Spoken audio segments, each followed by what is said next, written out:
ကျွန်တော်တို့မြန်မာဘာပြောတတ်လဲဆိုတော့အမလီငါမှစေနာထားပြောလိုက်ရတယ်သူစေနာတော့တော်တော်အမွှန်းတင်နေကျွန်တော်တို့ကသူတို့ကစေနာသိကောင်းတာပဲသူတို့ကတော့စေနာမရှိရှာဘူးအမှဒီလိုဒီစေနာလေးကိုတော်တော်သုံးကြတယ်ကျွန်တော်တို့စေနာနဲ့ပတ်သက်ပြီးတော့ဗောနော်တော်တော်သုံးတယ်စေနာနဲ့ထားပြောလိုက်ငါမှလုံးလိုက်ရတာပြောလိုက်ရတာဆိုတော့ဒီစေနာကိုဒါကျွန်တော်တို့သိတယ်နော်သိရဆိုတော့စေတနာတော့ကောင်းတယ်မှန်တယ်စေတနာရင်နဲ့မိသားစုတွေပဲဖြစ်ဖြစ်လုပ်ငန်းခွင်တွေဝန်ထမ်းတွေပဲဖြစ်ဖြစ်ကိုမိတ်ဆွေပေါင်းသင်းတွေပဲဖြစ်ဖြစ်ပေါ့နော်စေနာထားပြီးတော့ပြောနေကြတာပဲဒါပေမဲ့ဘာလေးကျွန်တော်သွားတွေ့ရလဲဆိုအဲ့ဒီစေနာထဲမှာကို့အလိုတွေနည်းနည်းပါနေရသွားတွေ့ရတယ်ကိုကနည်းနည်းဖြစ်စေခြင်းနေတာနော်စေနာထဲမှာဘာဖြစ်နေတာကို့အလိုနဲ့ဖြစ်စေခြင်းတာလေးတွေသွားတွေ့ရတယ်အတ္တလေးတွေသွားတွေ့ရတယ်ကို့အလိုနဲ့နည်းနည်းဖြစ်စေခြင်းတယ်ကို့အလိုနဲ့နည်းနည်းမဖြစ်လာရင်တော့ဘာဖြစ်လာလဲတော့ငါစေနာတော့မသိတတ်ဘူးဆိုတာလေးတွေဖြစ်လာတယ်ဟုတ်လားငါသာစေနာထားနေရတယ်သူတို့ကမသိတတ်ဘူးဆိုတာသူ့အလိုနဲ့မကြိုက်တော့တာဒါမှမဟုတ်စေနာထဲမှာဘာပါနေလဲတော့အလိုဆိုရလေလောဘတော့မလဲအတ္တလေးတွေပေါ့နော်ဒါလေးတွေပါနေမှကျွန်တော်မသိတဲ့အတွက်ကျွန်တော်ကစေချနာနေဟိုဘက်ကနေဘာပြန်ဖြစ်တယ်ဆိုဝေနာပြန်ဖြစ်နေကြတာနော်အဲ့ဒီထဲမှာလဲဘာလေးသွားတွေ့ရလဲဆိုမှတ်မိအောင်ပါကျွန်တော်တို့တရားဝဲနေတရားဝဲလေးသွားတော့ကျွန်တော်ကလည်းရောက်3ရောက်ခိုက်တော့သိကျွန်တော်ပြောတာပေါ့လေကိုလေးလာထားတာဖတ်ထားတာတွေပြောတော့သူတို့ကဘာပြောလဲဆိုတော့သူတို့ကရေတောက်ချင်တာတဲ့ဆရာတို့ကမိသက်ပိုက်နဲ့တိုက်နေတယ်တဲ့ဒီလိုလဲသွားတွေ့ရတယ်ဟာလားဖြစ်စေခြင်းနဲ့လူရတယ်ဖြစ်စေခြင်းတာကိုစေနာဖြစ်စေခြင်းတော့သူကဇွတ်ပြောတော့ဟိုဘက်ကလူကအဲ့တံမခံနိုင်ပြန်ဘူးကျွန်တော်သွားတွေ့ရတာအဲ့တော့ကျွန်တော်ကစေနာကိုတော့နည်းနည်းသဘောပေါက်ကြပါနဲ့ဘာအားနေတာလဲလို့ကျွန်တော်တွေ့တဲ့အခါကျတော့ဒေါသစွန်ဖို့မေတ္တာအားနေနေအောင်သွားတွေ့ရတယ်မေတ္တာလည်းအားနေတော့ကိုယ်လိုနဲ့မကြတော့ဒေါသဖြစ်လာပြီစေနာထိုင်းနေပါဖြစ်လာတာဒေါသဖြစ်လာတယ်ဒီကနေ့စကားစေနာလေးထားပြောနေပါဖြစ်လာတာဒေါသတန်ဘာလာပြန်ရောပြောရင်နဲ့အဲ့တော့ကျွန်တော်ဘာမေ့မိနေတော့ဒီမေတ္တာတရားတွေမေ့မိနေတယ်ဒီဟာမေတ္တာအားနည်းနေတာပေါ့ပြောချင်တာမေတ္တာအားနည်းနေတာအဲ့တော့မေတ္တာပေါ့နော်မေတ္တာမရှိကြဘူးလားဆိုတော့ရှိကြတာပေါ့ပိသားသူတွေပဲဖြစ်ဖြစ်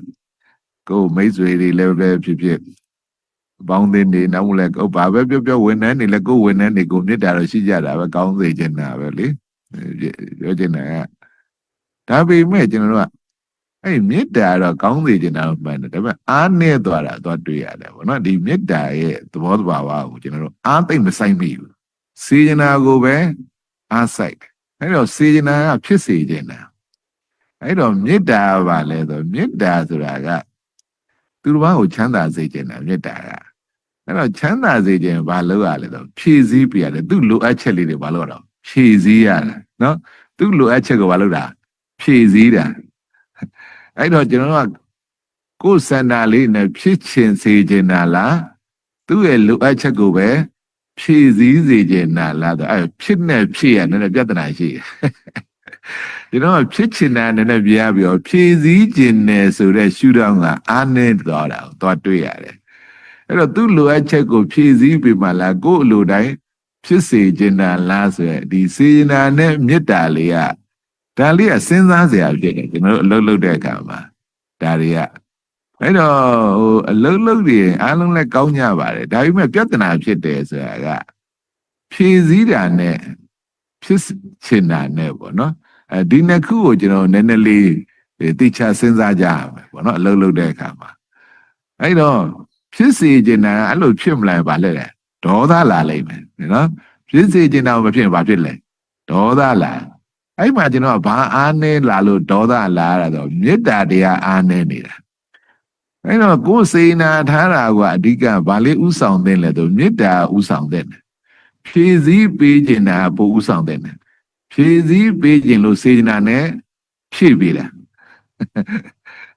နော်ဒီလိုလေးကျွန်တော်တို့ကအဲ့ဒါဆိုရင်ကိုယ့်ရဲ့စေနာကလည်းသူနဲ့အစဉ်ပြေလာလိမ့်မယ်ကိုနဲ့သူနဲ့ကနော် အဲ့လိုလုပ်ဖို့ဘာလုပ်လဲဆိုသတိလိုတယ်ကျွန်တော်တို့ကသတိလေးနဲ့အတိုင်းရှိလဲသိပေါ့ကိုပြောတင်ပြောတိုက်တာလှုပ်တင်လှုပ်တိုက်တာကုညီတင်ကုညီတိုက်တာလေးတွေကိုဒီသတိလေးနဲ့များဒီလိုလုပ်နိုင်မယ်ဆိုရင်စေနာနဲ့လောဘစွန့်တယ်မေတ္တာနဲ့ဒေါသစွန့်တယ်သတိနဲ့မောဟစွန့်တယ်ဆိုရင်ဘဝနေနေလဲတော်တော်โอเคဒီလောဘစွန့်ဒေါသစွန့်မောဟစွန့်တဲ့ထဲကိုရောက်သွားတယ်ဒီလောဘတွေလဲကွာချို့ပြောကြတယ်မင်းလောဘတွေလဲရှော့ဘကွာဒေါသတွေလဲသိမကြည့်နဲ့ပေါ့ဒီလိုလေးတွေပြောနေကြပြီနဲ့လက်တွေ့လုပ်ငန်းထဲမှာကျွန်တော်တို့လက်တွေ့ကြကြမမြင်နိုင်ဘူးကိုမမြင်နိုင်ဘူးဒီလောဘကိုစေနာနဲ့စွန့်တာဒေါသကိုမေတ္တာနဲ့စွန့်တာမောဟကိုသတိနဲ့စွန့်တယ်လို့ဒီစေနာရဲ့မေတ္တာရဲ့သတိရဲ့ကိုသိပြီးတော့အားမဆိုင်နိုင်ကြဘူးကျွန်တော်တို့ကဝါးနေရပါတော့စာရီဖတ်တယ်စာရီသင်တယ်ဆိုအများကြီးဖြစ်နေဟုတ်လားအများကြီးဖြစ်နေပေါ့အများကြီးဖြစ်တော့စားလို့မသိလားဆိုစားလို့တော့သိရလက်တွေ့လုပ်ငန်းလဲကြတော့ကိုယ့်ရဲ့စေနာလည်းမမြင်တော့ဘူးကိုယ့်ရဲ့မေတ္တာလည်းမမြင်တော့ဘူးကိုယ့်ရဲ့သတိလည်းပဲရောက်နေမှမသိတော့ဘူးဒီလိုဖြစ်တတ်တယ်ဒါကြောင့်မလို့ဒီစေနာလေးတွေမေတ္တာလေးတွေကိုမှန်မှန်ကန်ကန်ဒါတွေကနန္တရားတွေဖြစ်တယ်ဟုတ်လားကျွန်တော်တို့အခုမြင်တာကိုကောင်းကိုချစ်လက်ကြီးမြင်တာတော့ရုပ်ပေါ့ကျန်တဲ့ဇဝဲတွေဘာတွေတိုက်တွေကားတွေရုပ်ဒီရုပ်တွေနဲ့နေကိုပထမဆုံး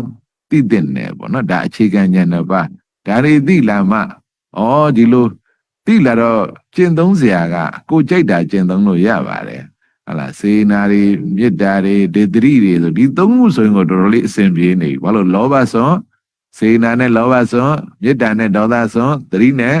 မောဟစွန်းကိုယ့်ရဲ့ကာယကံဝစီကံမနောကံတွေတိုင်းမှာဒီလာနဲ့သာကျင့်သုံးဒါဆိုတော်တော်တောင်လုံလောက်နေပိုးတောင်ပိုးနေပါမှာနော်အများကြီးမလို့တော့ကိုနေစဉ်ဘဝထဲမှာလဲဟုတ်လားဒီဟာလေးတွေနဲ့ကိုကနေတတ်သွားတာအဲ့တော့သူတစ်ပါးကိုဖြစ်စေချင်တာလားဖြည့်စည်းစေချင်တာလားပေါ့နော်ဒီဟာလေးကမေတ္တာနဲ့ပတ်သက်ပြီးစိတ်ထဲမှာပေါ်လာလို့ပါဒီလိုလေးတွေအဲ့တော့ခါကြတော့စေနာတွေထားပြီးလောက်ကင်ပေးပေနဲ့ပြဿနာတွေဖြစ်တတ်တာတော့တွေ့ရတယ်အဲ့တော့မှဘာကိုသွားတွေ့ရတော့ဒါမေတ္တာတရားပေါ့နော်ကျွန်တော်တို့ကဖြည့်စည်းစေချင်တာလားဖြစ်ချင်တာလားပေါ့ဒီဒါတစ်ခုကနည်းနည်းလေးသွားဖြစ်ချင်တော့ဟိုဘက်ကမဖြစ်နိုင်တော့ရန်ဖြစ်တာပေါ့ဒေါသဖြစ်လာတာပေါ့အဲ့တော့သူလိုတာလေးဖြည့်စည်းပြလိုက်လဲဘာဖြစ်မှာဘက်ကသဘောကျမှာပေါ့ပြောချင်တာနော်ဒီနှစ်ခုပေါ့ပြကြမှာဒါအတိတရားလေးတွေသတိလေးတွေကျွန်တော်တို့ကသတိတရားနဲ့အတိတရားတွေကိုမျှဝေပြီးလို့ရှိရင်ဒါပိုကောင်းလာပြီပေါ့တပြေးပြေးနော်ဒီဟာလေးတွေ